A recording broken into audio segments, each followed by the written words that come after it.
नमस्कार दोस्तों।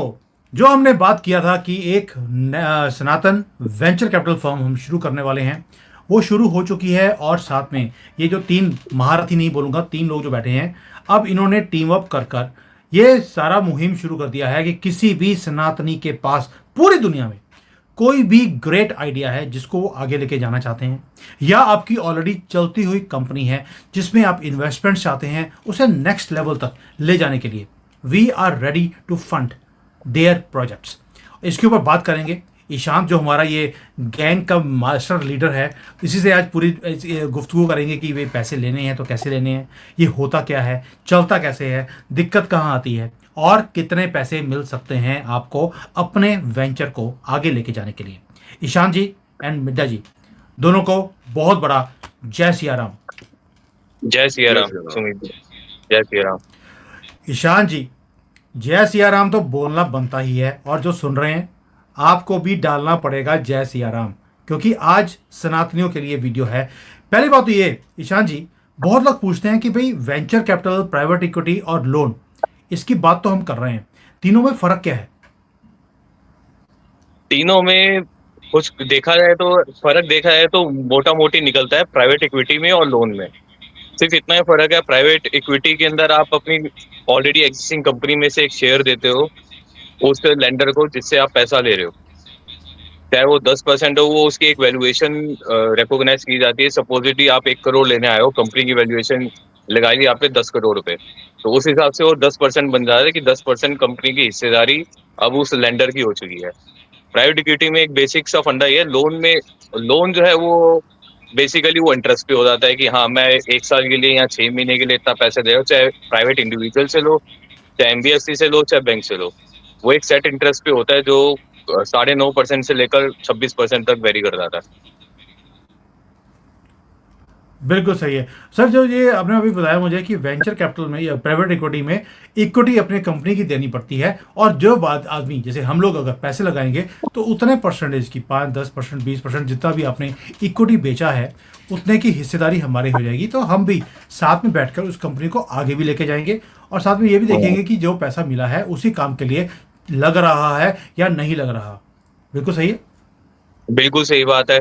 एक मतलब बिफोर जो आपने वैल्यूएशन दी, कहीं ना कहीं उसकी भी एक इन्वेस्टमेंट और एक कमिटमेंट और इन्वेस्टमेंट रिलीज होने तक बीच से थोड़ा सा ड्यू डिलिजेंस भी किया जाएगा कि हाँ जो आपने क्लेम कर रहे हो वो सही में वैलिडेटेड है या नहीं है।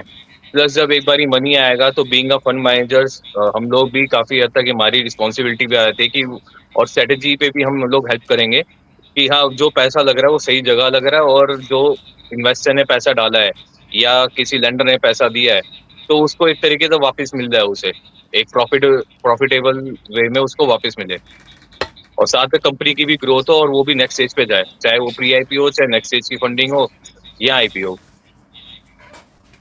ईशान जी, आपने जैसे अभी बताया कि जो प्री रिक्विजिट रिक्वायरमेंट है प्राइवेट वेंचर कैपिटल या वेंचर कैपिटल के थ्रू इन्वेस्टमेंट रेज करना, तो इसके अलावा कोई और रिक्वायरमेंट रहती है, प्री रिक्विजिट रिक्वायरमेंट रहती है, ये कोई डॉक्यूमेंटेशन इस टाइप का रहता है कि जो इम्पोर्टेंट आपके हिसाब से कि शेयर करने की ये डॉक्यूमेंट, अगर आपको आपसे जो इन्वेस्टमेंट सीख कर रहा है, आपसे जो इन्वेस्टमेंट ढूंढ रहा है, वो आपके साथ शेयर करे ताकि उसको उसके ऊपर आप डॉक्यूमेंट के बेस पे उनकी जो है ड्यू डिलिजेंस कर सके? हाँ जी बिल्कुल। एक बेसिक लेवल पे हम पहले तो एक दो तरीके के डॉक्यूमेंट तो हम इनिशियली रिक्वायर करते हैं फर्स्ट स्टेज पे।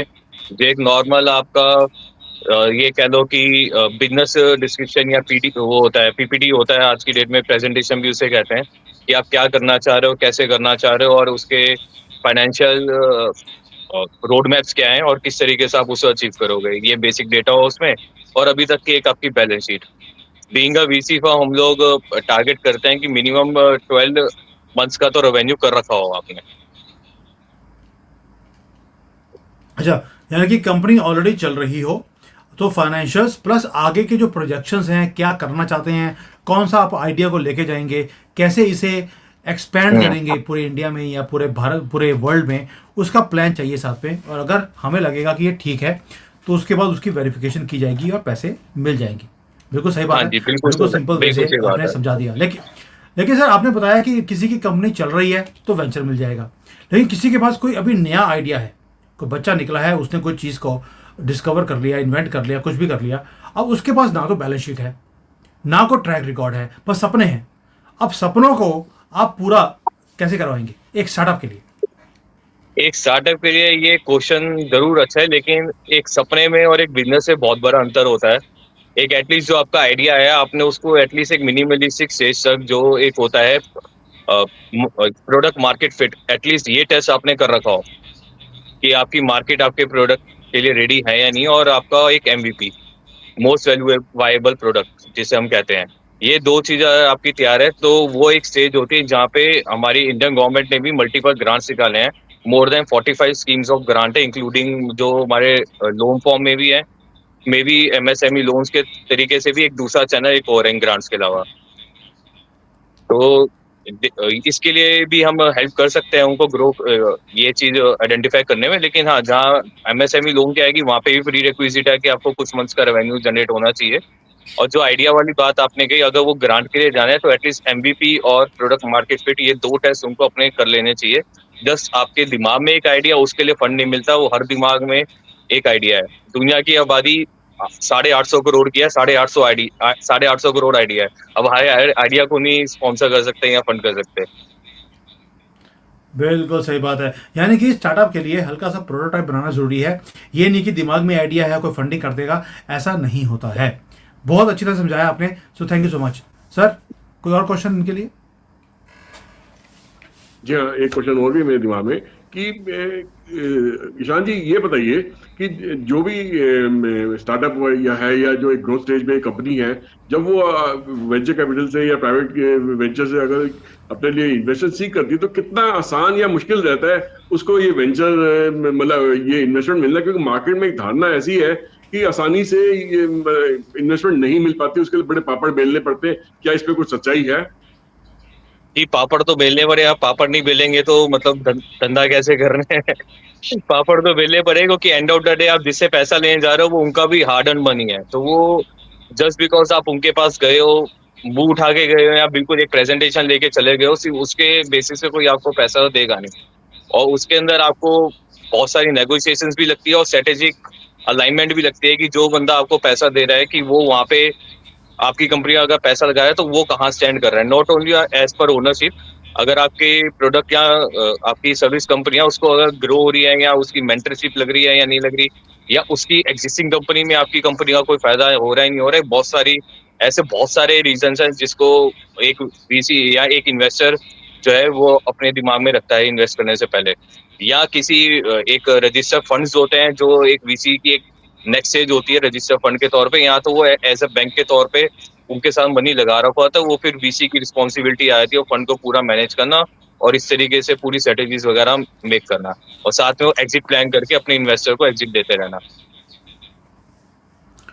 बिल्कुल ठीक है सर। लेकिन आपने बताया कि आप पैसे देते हैं, या हम लोग किसी कंपनी को बोलते हैं कि yes we are ready to give you money, हमने पैसे दे दिए, क्या पैसे देने के बाद हमारा जो रोल है वो खत्म हो जाएगा, वो जो मर्जी करे पैसे का? तो हम उसको कंट्रोल कैसे करेंगे कि पता लगे उसने पैसे निकाले और घर ले लिया, गाड़ी ले ली, फिर हमारा रोल क्या रहेगा? ये बिल्कुल आपने बहुत अच्छा क्वेश्चन पूछा है। ये बिल्कुल ऐसा तो होगा नहीं कि हम पैसे दिलवा दो और side other being a fund manager हमारी रिस्पॉन्सिबिलिटी वहां से इनफैक्ट शुरू हो जाती है और ज्यादा बड़े हुए। क्योंकि जिस इन्वेस्टर ने या लेंडर के जो हमारे थ्रू अगर मनी आ रही है उसकी प्रति भी हमारी रिस्पॉन्सिबिलिटी है बीइंग अ फंड मैनेजर। तो उनको भी हमने पैसे वापस देने हैं। अगर उनको पैसे वापस देने हैं, जिससे वापस देने हैं, उनका बिजनेस ग्रो कराएंगे तभी हम उनका पैसा वापस दे पाएंगे इन्वेस्टर का। जब तक इन्वेस्टर का बिजनेस ग्रो नहीं होगा, तो यहाँ पे उल्टा हमारी रिस्पॉन्सिबिलिटीज और बढ़ जाती है। यहाँ पे स्ट्रेटेजिक अलाइनमेंट, फाइनेंशियल प्लानिंग, बहुत चीजें बढ़ जाती हैं। हम लोग कहीं ना कहीं अभी तक जो हमने केसेस भी करे हैं, इनफैक्ट हमने इनिशियली यही किया है। यहाँ तो हम उनकी टेक्निकल सर्विसेज हम अपने ऊपर ले रहे थे, यहाँ तो हम उनकी फाइनेंशियल सर्विसेज या वर्चुअल CFO वाला रोल ये अपने ऊपर ले रहे थे। और ऐसे करके अब तक हम ऑलमोस्ट 450 CR तक हम मार्केट में अपने पोर्टफोलियोज में रेज करवा चुके हैं। और लोन्स में तो काफी बड़ा पोर्टफोलियो, 9 साल पुराना, 9-10 साल पुराना हमारा Yes. पूरा है उसमें। और जो कंपनी में हम लोग काम कर रहे हैं, इसकी कंपनी की website, email ID, phone number, मैं ये सारा आपके साथ शेयर करने वाला हूँ। अपने आइडियाज़ को मेल कर देना, फ़ोन नहीं उठाया जाएगा। इनिशियली पहले आप वेबसाइट देख लीजिए, उसके बाद आप जाकर वहाँ पर इवन की मेरा आया जरूर है, बट मेरा डीएनडी पे है, सॉरी वो तो है। हाँ जी, हाँ जी। सॉरी बीच में किसी का फ़ोन आ गया था। तो बात कर रहे थे हम लोग कि हमारी जो रिस्पॉन्सिबिलिटी है वो ख़त्म नहीं होती है। हम लोग वील मेक श्योर कि भी पैसे जहाँ लग रहे हैं वहीं पर लग रहे हैं। तो हाँ। ठीक है सर, हमारा रोल तो समझ आ गया। मिटा जी, एनी अदर क्वेश्चन? हाँ जी, हाँ जी। एक एक सवाल और है जो मेरे जहन में अभी भी आया है, मतलब उसका है कि अगर कोई भी इन्वेस्टर आपसे एक बार ही इन्वेस्टमेंट रेज करने में अगर कामयाब होता है, या किसी भी वेंचर कैपिटल फंड से फंड रेज करने में कामयाब होता है, तो जाहिर है वो फंड उसको हमेशा के लिए तो उसको वो पूरा पूरा पड़ेगा नहीं। अगर उसको कंपनी को ग्रो करना है तो उसको फंडिंग की रिक्वायरमेंट कई बार दूसरी बारी, तीसरी बार, चौथी बार ही पड़ सकती है। तो क्या वो जो कंपनी है, आपकी वेंचर कैपिटल फर्म में बारी बारी आ सकता है सेकंड राउंड, थर्ड राउंड और fourth round of fund raising के लिए भी? या बिल्कुल आ सकता है, बट जैसे हमने कहा कि हमारी रिस्पॉन्सिबिलिटी वहाँ बीइंग अ फंड मैनेजर बड़ी होता है, हम ऑलरेडी उनके साथ एसोसिएटेड होते हैं उन स्ट्रेटेजीज पे, तो हम लोग ऑलरेडी अलाइन होते हैं उनके साथ, तो आगे के केसेस में हम उनकी मदद करते ही करते हैं। और इन केस अगर ऐसी सिचुएशन आ भी जाती है कि मल्टीपल वीसी फर्म्स इन्वॉल्व हो गई है, हम भी उनमें से एक हो गए, लेकिन हम उनके साथ being a fund manager involve हुए, कोई और है, स्टिल वो हमारे साथ दूसरी तीसरी बार जब तक वो आना चाहे आ सकते हैं, जब तक वो कंप्लीट एग्जिट या प्री आईपीओ या पब्लिक इशू रेज नहीं होता। इनफैक्ट हम पब्लिक इशू में भी उनकी हेल्प कर देंगे लॉन्च करने में। ओके, बट ईशान जी कितना अमाउंट मिल सकता है भाई किसी को अगर 10 लाख रुपए चाहिए, 50 लाख रुपए चाहिए, क्या वो मिल सकते हैं? या एक मिनिमम साइज और मैक्सिमम साइज है जिसके ऊपर हम इन्वेस्टमेंट्स सोच सकते हैं कंपनीज के अंदर? देखो, अगर गवर्नमेंट ग्रांट वगैरह तक का है, वो तो ऑन एन एवरेज 20 लाख से 40-45 लाख तक मिलता है। कुछ कुछ स्कीम्स में वो जो है, अगर वो पर्टिकुलर उस सेक्टर के स्टार्टअप है, सपोज डिफेंस के हैं, तो उनमें वो ग्रांट करोड़ों में पहुंच जाए, 4 करोड़, 12 करोड़, 25 करोड़, 3 सेगमेंट में हो जाता है डिफेंस सेक्टर में। ये सेक्टर टू सेक्टर भी डिपेंड करते हैं ग्रांट वगैरह का, बट वो हम चैनल कर रहे होंगे वो। जहाँ तक इन्वेस्टमेंट की बात है, बीइंग अ वीसी को हम लोग 5 to 50 CR में ही इन्वॉल्व होंगे, ताकि हमारा एक तरीके वैलिडेट हो जाए कि हाँ, एक सर्टेन स्टेज तक ये ग्रो कर चुके हैं बीइंग अ कंपनी। दैट उससे मीन्स पहले हम मिनिमम 5 करोड़ रुपए, मिनिमम 5 करोड़ रुपए और मैक्सिमम 50 करोड़ रुपए तक इनिशियली हम इन्वेस्टमेंट कर सकते हैं। दैट मीन्स कि जो बहुत ही कोई छोटी सी चीज़ लेकर बैठा है उसमें इन्वेस्टमेंट नहीं होती है, बट एक सब्सटेंशियल साइज पे किसी कंपनी को लेके जाने के लिए जो साइज है वो मिनिमम रिक्वायरमेंट है। वो बढ़िया सर। संजीव जी, हाँ बिल्कुल आखिरी सही। क्वेश्चन। हाँ जी, बोलिए ईशान जी।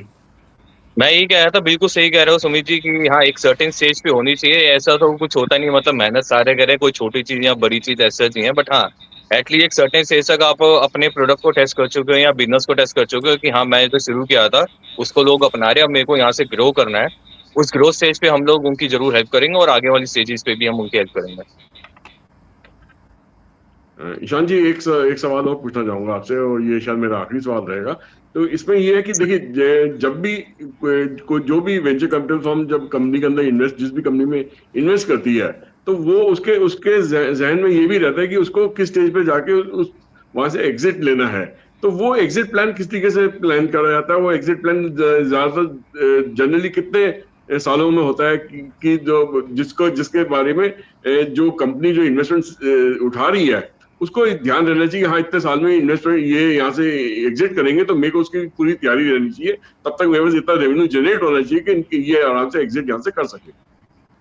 देखो, अगर वीसी स्टेज की बात करो तो वीसी स्टेज का एवरेज टाइम जो है वो 2.5 साल से 5 साल तक का रहता है एक वीसी का, उस कंपनी के साथ। अगर आप किसी और वे की इन्वेस्टमेंट देख रहे हैं, एंजल नेटवर्क या वो तो 6 महीने से भी शुरू हो जाता है कई बार एंजल नेटवर्क वगैरह के साथ। बट हाँ, बीइंग अ वीसी फर्म हम लोगों का एवरेज टाइम 2.5 साल से 5 साल रहेगा। हाँ, कुछ में 1 साल या 2 साल भी रहता है, वो डिपेंडिंग अपॉन द स्ट्रेटेजीज पे ही बहुत हद तक डिपेंड करता है, और जो इन्वेस्टी है उसके माइंडसेट है, या जो जिस समय इन्वेस्टमेंट हो रही है उस समय उसकी कंडीशन क्या है, या जहाँ से पैसे आ रहे हैं उनके क्या टर्म्स एंड कंडीशन, हर चीज उस पर डिपेंडेंट रहती है। बट हाँ, एवरेज टाइम 2.5 से 5 साल भी जरूर रहता है। मेरे तो ख्याल से ईशान ढाई जी, से पांच दैट साल मीन्स का कि एक पीरियड काफी होता है एक बिजनेस को रेवेन्यू मॉडल पे अपने को लाने के लिए, और अपने को प्रूव करने के लिए हाँ वो नेक्स्ट स्टेज ऑफ ग्रोथ में जाने के लिए तैयार है या नहीं है। बात तो आप सही कह रहे हो, लेकिन रेवेन्यू मॉडल इज समथिंग कि अगर आप वीसी के पास अगर आ रहे हो किसी भी स्टेज के, तो आपको रेवेन्यू मॉडल तो एटलीस्ट आपको उस स्टेज पे आना जरूरी है कि आपका रेवेन्यू चल रहा हो। तभी मैंने कहा था कि मतलब मिनिमम 12 महीने का रेवेन्यू हो, प्रॉफिट भले ही ना हो लेकिन एटलीस्ट कंपनी के अंदर ट्रांजेक्शन हो रही हो, एटलीस्ट वो तो दिखे। सर दैट मीन्स कि ये वेंचर कैपिटल है, वल्चर कैपिटल नहीं है जो किसी कंपनी में बिल्कुल जाकर सही बात, उसे नोच कर खा जाएंगे जो बाकी की फर्म्स करती हैं। हमारा बड़ा ही बिल्कुल प्योर सही बात है। इंटेंशन है कि कोई भी सनातनी है उसको वल्चर की तरह हम खाने वाले, नोच कर खाने वाले नहीं हैं। हमारा मकसद है कि भारत दोबारा से वहीं पहुंचे जहां पर हम देखना चाहते हैं, विच इज विकसित भारत। और जब तक भारत में इन मैन्युफैक्चरिंग नहीं होगी, यहाँ पर आइडियाज़ को आगे नहीं लेकर जाया जाएगा, हम भारत को विकसित नहीं बना सकते। इसी के लिए हमें ही कूदना पड़ेगा। ये किसी और के बस की बात नहीं है। ये पॉलिटिशियंस ये आएंगे जाएंगे, ये अपनी अपनी जेबें भरेंगे और आगे निकल जाएंगे। और मोदी जी ने बोल दिया हमारा क्या है, हम तो झोला उठाएंगे चले जाएंगे। और भाई आप तो झोला उठा के ले जाओगे, हमारे झोले भी साथ में ले जाओगे। हमारे जो कंट्री है इसे बचाने के लिए अब हमें ही झोला उठाना भी पड़ेगा और दूसरों को झोला बांटना भी पड़ेगा। इसलिए ये मुहिम शुरू करी है। Ishan ji, thank you so much for joining this mission जो हमने शुरू किया था। And now we will wait for people's comments also. और अगर कोई क्लैरिफिकेशन भी चाहिए किसी को, प्लीज़ राइट योर कमेंट्स, हम आपको क्लैरिफाई करेंगे। ईमेल आईडी मैं डिस्क्रिप्शन में दे रहा हूँ, आप वहाँ पर ईमेल कर सकते हैं। फ़ोन नंबर दे दिया है, आप व्हाट्सएप कर देना। कॉल मत करना प्लीज़, बिकॉज इतनी कॉल्स लेनी मुश्किल हो जाती है। मैंने पहले भी जो वीडियो बनाया था, we received so many emails, और उसके बाद लोगों ने बदतमीज़ी करनी शुरू कर दी कि भाई हमने ईमेल किया था 2 दिन हो गए, आपने जवाब नहीं दिया। ओ भाई, आपकी सर्विस के लिए बैठे हैं, but you are not the only one for whom we are doing it. तो थोड़ा सा बदतमीज़ी हमारे से कम किया कीजिए। We are offering our services doesn't mean कि यार गुलाम हो गए, आपके लिए काम कर रहे हैं, बट थोड़ा सा पेशेंस आपको भी रखना पड़ेगा। Ishan ji and Sanjeev ji, thank you so much for joining today. और इस मुहिम को आगे लेके चलते हैं थ्रू जय सिया राम। जय सिया राम। जय सिया राम। जय सिया राम।